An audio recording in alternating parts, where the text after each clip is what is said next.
எங்கள் ஊர் மண். உங்கள் கவிஞர் மா மாரிமுத்து. தயவு செய்து வலைவலி வலைவலி வலைவலி.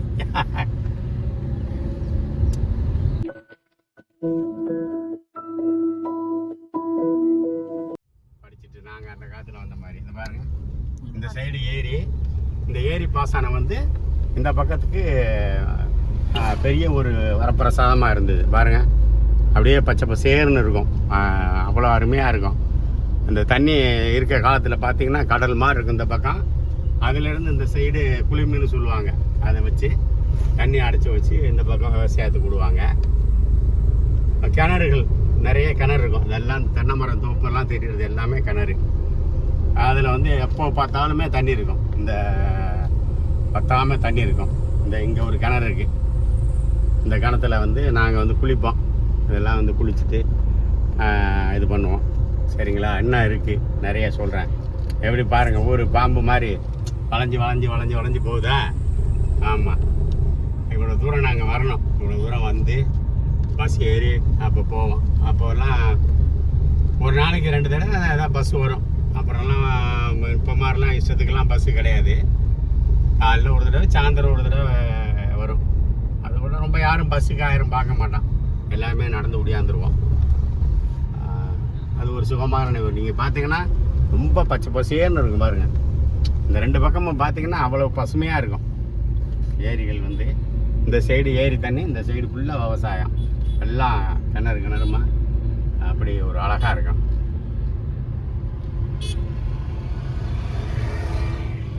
இதுதான் என்னை சின்ன பிள்ளையில பார்த்தவங்க இப்போ பார்க்குறாங்க, அதனால சந்தோஷமாக ஆர்வமாக வந்து கேட்குறாங்க. ஆமாம், நான் சின்ன பிள்ளையா இருக்கும்போது என் மேலே ரொம்ப பாசமாக வந்து வருவாங்க. ஆமாம், வேலையாக இருக்கம்மா, அதனால வர முடியறதில்ல. ஆமாம் ஆமாம்.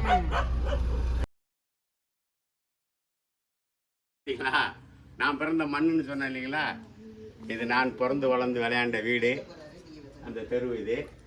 இப்போ அண்ணன் அண்ணி இருக்காங்க, இப்போ மாடி வீடு கட்டிட்டாங்க. அப்போ வந்து ஓட்டு வீடு, முன்னாடி ஒரு தின்ன மாதிரி இருக்கும், ஓட்டு வீடு இருந்தது. நல்லா அது கிராமம்னா தெரியும் உங்களுக்கெல்லாம், அது ஒரு விதமாக இருந்தது. இன்றைக்கி எல்லாம் ஜனங்க அவங்க சுற்றி காம்பவுண்டு போட்டு வீடு கட்டி அது இது முன்னாடி தெருவாக இருந்தது. பார்க்குறதுக்கு ஒரு நல்ல அழகாக இருக்கும். இப்போ எல்லாம் வந்து வளர்ச்சி அடையும் போது எல்லாம் வீடு கட்டி எல்லாம் கட்டி தெருவே சின்னதாக ஆகிப்போச்சு.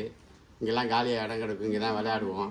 இந்த பக்கம் எல்லாம் வந்து இது வயல், இப்படி ரோடு போவோம், சின்னதாக சந்து போவோம், அதில் போய் நாங்கள் அங்கெல்லாம் விளையாடுவோம்.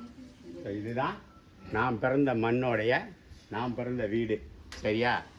என்னுடைய ரசிகர்கள், என்னுடைய என் மீது அக்கறை உள்ளவர்கள் எல்லாரும் வந்து தெரிஞ்சுக்கணுங்கிறதுக்காண்டி இன்றைக்கி நான் வந்திருந்தேன்.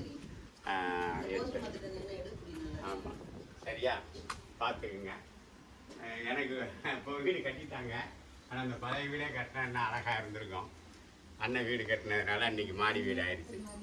பழைய வீடு ஓட்டு வீடு நல்லா இருக்கும். ஓகேங்களா? ரொம்ப நன்றி. பாருங்கள், தொடர்ந்து என்னுடைய பதிவுகளை பார்த்து எனக்கு ஆதரவு கொடுக்குறீங்க. இந்த பதிவை எனக்கு முழுசாக பாருங்கள், தொடர்ந்து நான் பண்ணிகிட்ருப்பேன், தொடர்ந்து பார்க்கணும். சரிங்களா? சரி, நான் சொல்கிறதுக்கு நிறையா இருக்குது, நான் பார்க்குறதுக்கு நிறையா இருக்குது. முடிஞ்ச வரைக்கும் நான் வந்து இது பண்ணியிருக்கேன். அதே சமயம் என்ன எதுக்காக திடீர்னு இங்கே வந்தார் போனாருன்னு கொஞ்சம் யோசிக்கலாம். அதை ஏன் வந்தேன், எதுக்கு வந்தேங்கிறத நான் சொல்லுவேன், அப்புறமா சொல்கிறேன். சரிங்களா? பார்த்துக்கங்க.